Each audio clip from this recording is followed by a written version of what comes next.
The crash of breaking ceramic echoed through the Gonzalez family home like a gunshot. 17-year-old Maria stood frozen in the living room, her chest heaving with rage, staring down at the shattered remains of what had been her family's most treasured possession, a hand-painted Virgin Mary statue that had watched over their household for 3 generations. "I hate this," Maria had screamed just moments before, her fist connecting with the small shrine table. "Where was she when Abuela was dying? Where was your precious Mary when we begged and prayed and lit every candle in the house?" Her mother's gasp of horror had only fueled Maria's fury as she shoved the 12-inch statue from its perch, watching it tumble to the hardwood floor in what felt like slow motion. But it was what happened next that would haunt every member of the Gonzalez family for the rest of their lives. The instant, and Maria would later swear it was the very instant, the Virgin's porcelain face struck the floor. Every light in their house went out, not gradually, not with the flicker of a blown fuse, but instantly, as if someone had thrown a switch. The refrigerator's hum died. The grandfather clock's electric chime fell silent. Even Maria's phone, fully charged just moments before, went completely black. Before we go deeper into this mystery, take a moment to subscribe to Virgin Mary Mysteries. Stories like this are too powerful to experience alone. What made the darkness even more unsettling was what they could see through their windows. Every house on their street remained brilliantly lit. The streetlights glowed. Their next-door neighbor's porch light blazed as usual. Even the small apartment above the garage behind their property was illuminated. Only the Gonzalez house sat in complete, unnatural darkness. Maria's mother, Carmen, dropped to her knees among the broken pieces, her rosary beads clicking as her trembling fingers found them in the dark. "Dios mío," she whispered, her voice barely audible. "What have we done?" Her father, usually the voice of reason, stood speechless by the window, staring out at the inexplicably normal world beyond their darkened home. The silence stretched long and heavy, broken only by Carmen's whispered Hail Marys and the sound of Maria's ragged breathing. In that darkness, something had shifted, not just in their house, but in the very air around them. The temperature seemed to drop several degrees, and a strange stillness settled over everything, as if the world itself was holding its breath. Maria tried to convince herself it was coincidence. Power grids failed all the time. Transformers blew. These things happened. But as she stood there in the unnatural darkness, surrounded by the fragments of the statue she had destroyed in her anger, one question hammered in her mind with the relentless rhythm of her grandmother's rosary prayers. Why had the lights gone out at the exact moment of impact? And why, despite the autumn warmth outside, did she suddenly feel so terribly, impossibly cold? 3 months earlier, Maria had been a different person entirely. She had spent every afternoon after school at her grandmother's bedside, reading aloud from the worn leather prayer book that had belonged to 5 generations of women in their family. Esperanza Gonzalez, abuela to everyone who knew her, had raised Maria from the age of 7, after Maria's father lost his job and her mother worked double shifts to keep their family afloat. It was Abuela who had taught Maria to braid her long black hair while whispering the rosary each morning. It was Abuela who had commissioned the Virgin Mary statue from a local artist when Maria was baptized, choosing the softest blue for Mary's robes and requesting that the face be painted with the gentle expression of a mother watching over a sleeping child. "Para Nuestra Maria," Abuela had said, her weathered hands placing the statue on the small wooden shrine she had built herself. "So, the Mother of God will always protect our little Mary." For 10 years, that statue had been the heart of their daily devotions. Every morning before school, Maria would light a small votive candle and whisper her intentions. Every evening, she would kneel before the shrine with Abuela, their voices joining in prayer for family members, for neighbors facing hardship, for strangers they would never meet but whose sufferings they carried in their hearts. But when the cancer came, spreading through Abuela's frail body like wildfire, despite every prayer, every novena, every desperate bargain Maria offered to heaven, something inside the teenager began to crack. She watched her grandmother's face grow gaunt and gray, while the Virgin's painted features remained serene and unchanging. She felt her own faith bleeding away as Abuela's pain increased, until the very sight of the statue's gentle smile became a mockery of their unanswered pleas. Now, in the strange darkness that had swallowed their house, Maria's father fumbled for his phone's flashlight. The beam revealed Carmen still on her knees, carefully gathering each piece of broken porcelain as if handling sacred relics. Maria's older brother David had appeared from his room, drawn by the sounds of the argument and the crash. "Did you call the electric company?" David asked their father, his voice unusually quiet in the oppressive stillness. Their father shook his head slowly. "I called. They said there are no outages reported in our area. They said our house shows as receiving full power on their grid." He paused, his flashlight beam catching the largest fragment of the statue, the Virgin's face split cleanly down the middle, but somehow still recognizable in the fractured porcelain. "They're sending someone in the morning, but they said it's impossible for just one house to lose power unless—" "Unless what?" Maria demanded, though part of her already dreaded the answer. Her father's voice dropped to barely above a whisper, "unless something inside the house caused it to shut down completely." Carmen looked up from her careful gathering of the broken pieces, her eyes reflecting the flashlight beam like stars. "Some things," she said softly, "cannot be explained by electric companies. What force could respond so instantly to a moment of spiritual rebellion? And why did the broken fragments of the Virgin's face seem to shimmer in the darkness, as if holding light that wasn't there?" The morning brought no answers, only more questions. The electrician from the power company stood in their living room, scratching his head as he stared at his testing equipment. "I've been doing this for 23 years, he told Maria's father, "and I've never seen anything like it. Your main panel shows full power coming in, all your breakers are fine, but somehow nothing's flowing to your outlets or fixtures. It's like the electricity just stops." Maria watched from the kitchen doorway, her arms crossed defensively over her chest. She had barely slept, haunted by the sound of her mother weeping softly throughout the night and the memory of that instant darkness. Now, in the harsh light of day, she wanted desperately to believe it had all been coincidence, a freak electrical failure that happened to occur at the worst possible moment. But as she moved toward the shrine area to help clean up the remaining debris, something else happened that would shatter her skeptical resolve. A sharp piece of porcelain, hidden beneath the edge of the small Persian rug that had cushioned the shrine, sliced deep into the palm of her right hand as she knelt down. Blood immediately began flowing from the wound, dripping onto the broken fragments scattered across the floor. "Mom!" she called out, pressing her other hand against the cut. But as she looked down at the damage, something extraordinary occurred.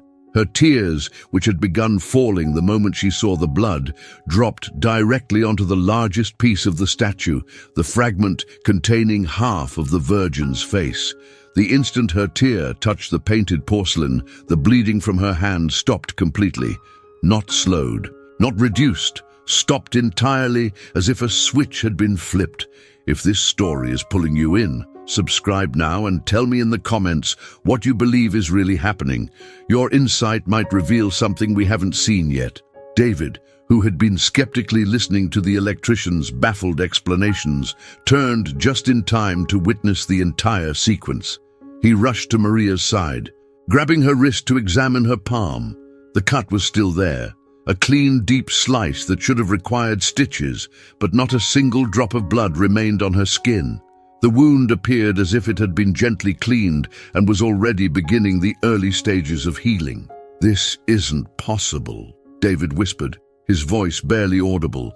He had inherited their father's logical, questioning mind, and had spent years rolling his eyes at what he considered his family's superstitious devotions. But he had seen this happen with his own eyes. "Maria, what did you do?" Maria stared at her palm, then at the fragment of the Virgin's face that now seemed to glow softly in the morning sunlight, streaming through their window. Where her tear had fallen, the painted surface appeared somehow cleaner, more vivid, as if years of accumulated dust and age had been gently washed away. Carmen appeared in the doorway, still holding her rosary from her morning prayers. When she saw Maria cradling her unmarked hand, and David's expression of stunned bewilderment, she simply nodded as if she had been expecting this. "The Blessed Mother," she said quietly, "does not abandon her children, even when they abandon her." Could something truly sacred be reaching through Maria's pain, offering healing she hadn't asked for? Over the next 3 days, Maria tried desperately to return to her normal routine, but the universe seemed determined to remind her that nothing would ever be normal again. It started on Tuesday morning as she walked to school, still shaken by the inexplicable healing of her hand and her mother's increasingly fervent prayers echoing through their still powerless house. She was crossing at the intersection of Pine and 5th Street, the same route she had taken every school day for 3 years when a delivery truck ran the red light at full speed.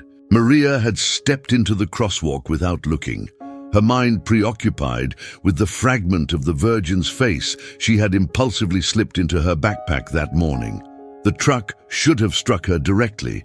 Instead, according to 3 witnesses who would later give statements to police, the massive vehicle swerved so violently to the right that it mounted the sidewalk and crashed into a fire hydrant. The driver, a 40-year-old man with no history of seizures or medical conditions, told officers he had no memory of turning the wheel. "It was like something else took control of the truck," he kept repeating, his hands shaking as he stared at Maria standing unharmed in the crosswalk. "I saw her there, and then my hands just moved by themselves." Maria convinced herself it was adrenaline, maybe a delayed reaction that had saved her. But when she got home and told her family what happened, her mother immediately dropped to her knees before the small collection of statue fragments she had arranged on a white cloth in their living room. The second incident occurred Thursday afternoon.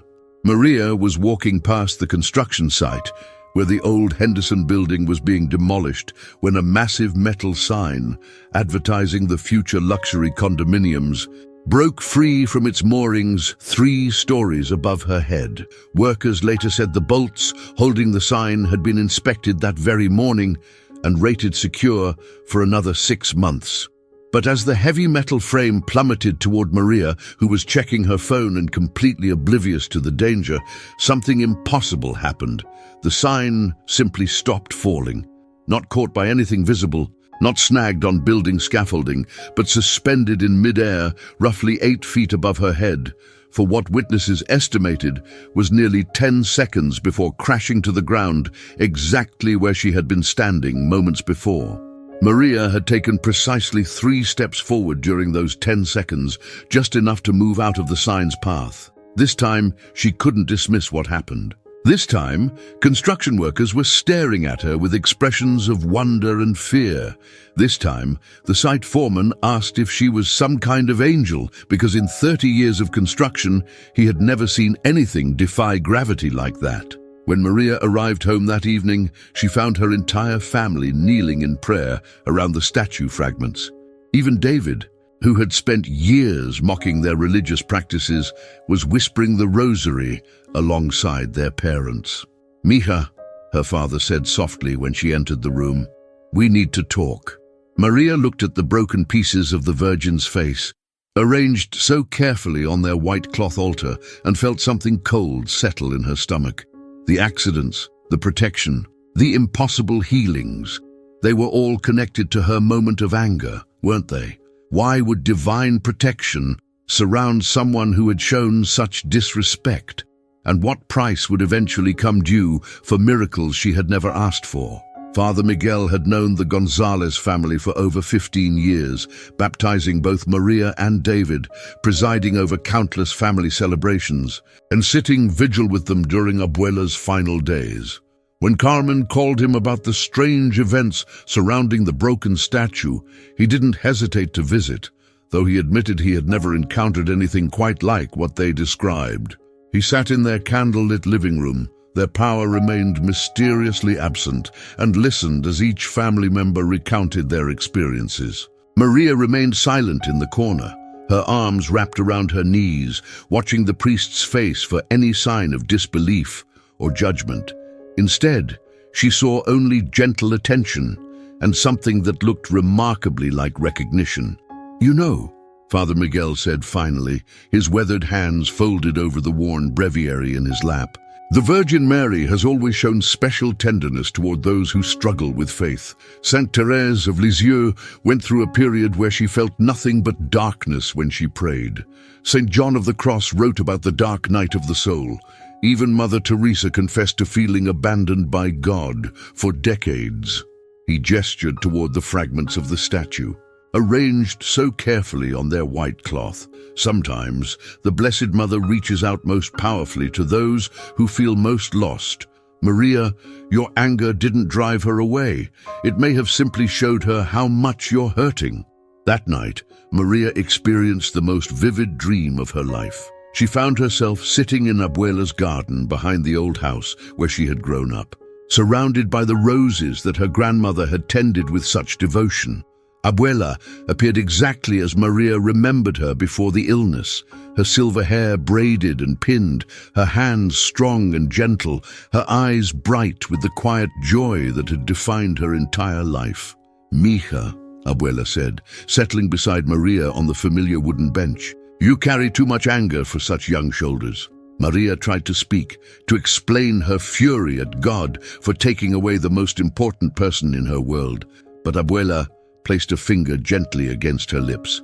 "I know, pequeña, I know, but look around you."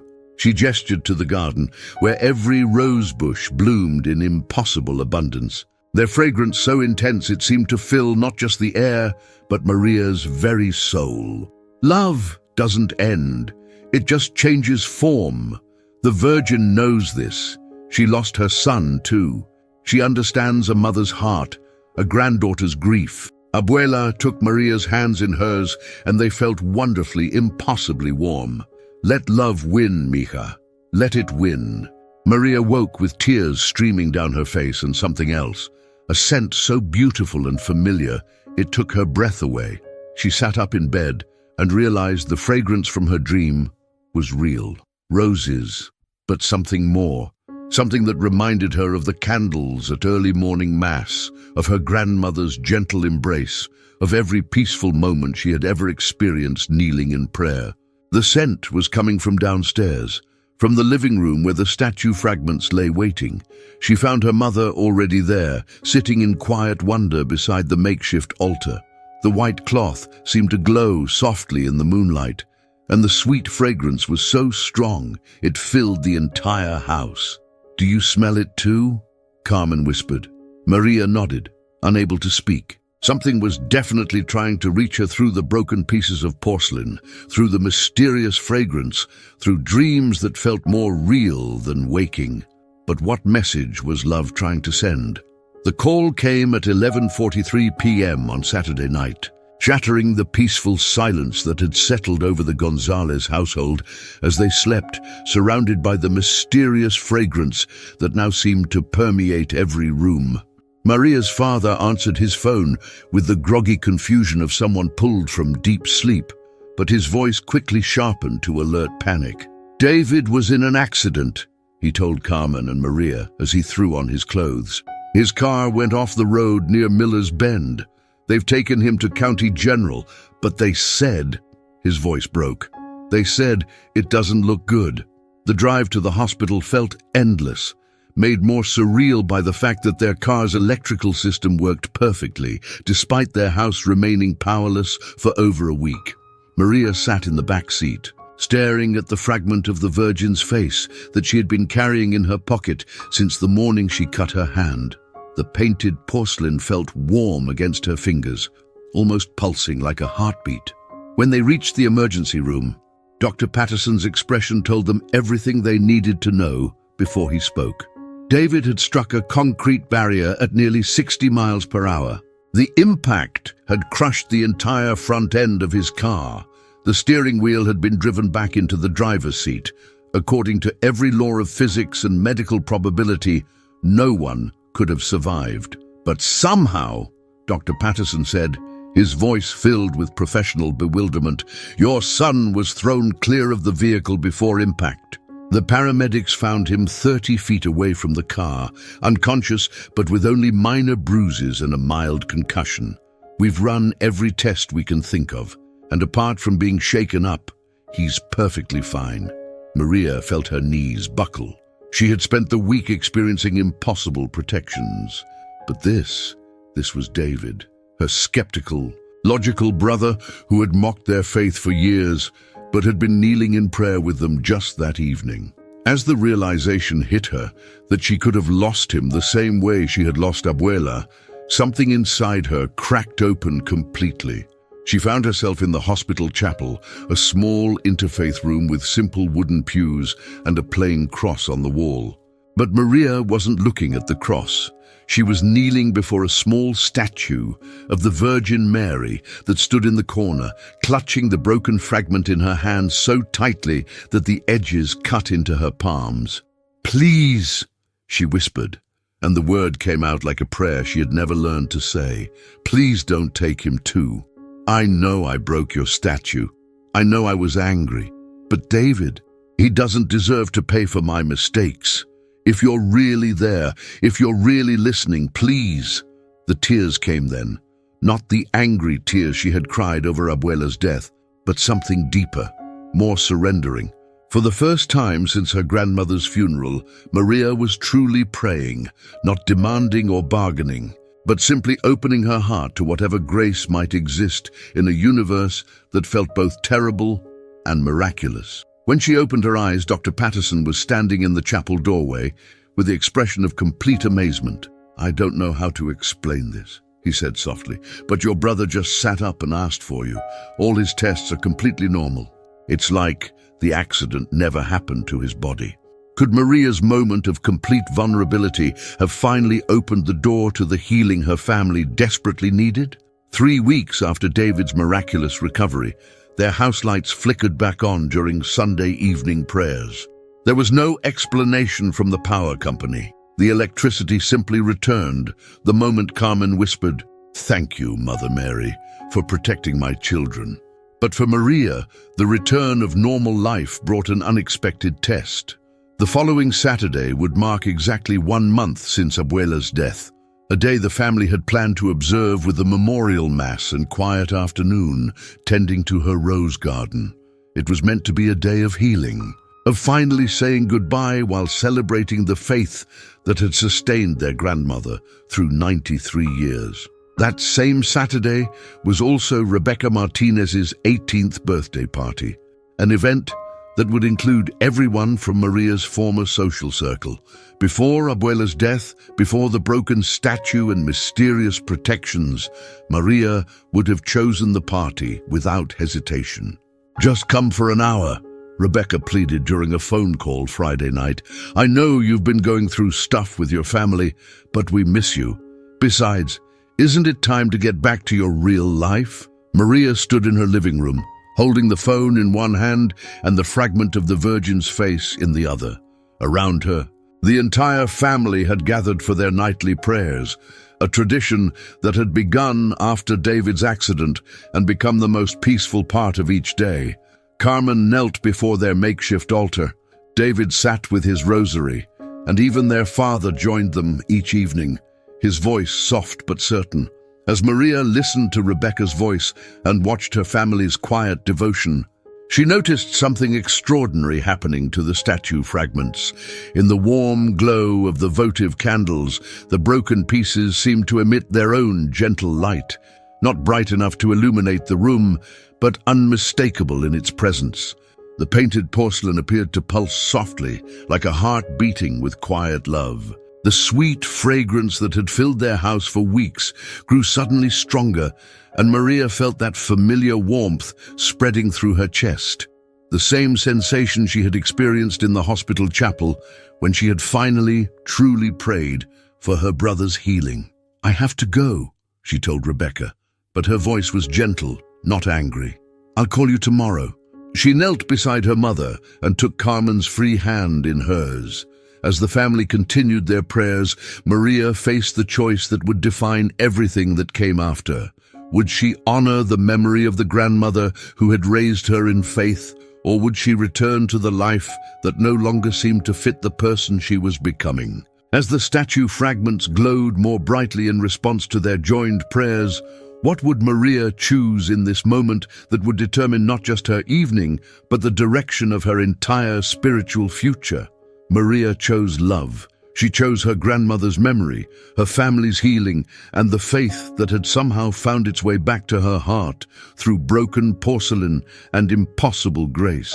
That Saturday, instead of Rebecca's party, she knelt beside her family at Abuela's memorial mass, holding the fragment of the Virgin's face in her palm, as Father Miguel spoke about how love transcends death and continues to work miracles in the lives of those left behind. After the service, they spent the afternoon in Abuela's rose garden, sharing memories and tending the bushes that had somehow bloomed more abundantly than anyone could remember. Maria found herself laughing for the first time since her grandmother's death, as David recounted stories of Abuela's stubborn determination to teach him proper Spanish pronunciation. Carmen showed them how to properly prune the roses, using techniques Abuela had taught her as a young bride. Their father, usually uncomfortable with displays of emotion, openly wept as he described the strength he had drawn from his mother-in-law's quiet faith during his own difficult periods. As the sun set over the garden, Maria made an announcement that surprised even herself. She wanted to have the Virgin Mary statue lovingly restored, not replaced, but carefully repaired so that every crack would be mended while still showing the beauty of its healing. "Like all of us," she said softly, touching the fragment she still carried, broken but made more beautiful by grace. The restoration took 3 weeks. When the artist returned the statue, every piece had been fitted back together with veins of gold running through the original cracks, a Japanese technique called kintsugi that celebrates the beauty of healing rather than hiding the scars. The Virgin's face, once split in two, now bore delicate golden lines that seemed to make her expression even more tender, even more understanding. But the greatest mystery continued. Even after the statue was whole again, the sweet fragrance never faded from the Gonzalez home. Visitors often commented on the inexplicable sense of peace they felt upon entering, and several neighbors began stopping by during difficult times, drawn by something they couldn't quite name but desperately needed. Carmen started a small prayer group that met weekly in their living room, always centered around the restored statue with its golden scars catching the candlelight. Maria returned to school, transformed, no longer angry at God, but carrying a quiet strength that drew both curiosity and respect from her classmates. She began volunteering at the parish, helping elderly parishioners with groceries and home repairs, finding in service the same sense of purpose that had once filled her grandmother's days. The fragment of the Virgin's face remained in her pocket, no longer broken from the whole, but a small piece that had somehow separated during the restoration, keeping her connected to the miraculous month that had changed everything. If this story moved you, subscribe to Virgin Mary Mysteries so you never miss the next chapter in these extraordinary mysteries. David often said that driving past the concrete barrier where he should have died felt like passing through a doorway between his old life and his new one. The family grew closer, bound together by the mysterious protections they had witnessed and the healing they had experienced through their darkest grief. But questions remained. Why had their anger been met with such immediate response? What force had orchestrated the perfect timing of protection after protection? And why did the sweet fragrance continue to bless their home, drawing troubled souls to their door like a beacon of hope in a world that desperately needed reminders of divine love? In the comments, share your thoughts on divine protection and type sacred protection to join our prayer chain for families facing loss and healing.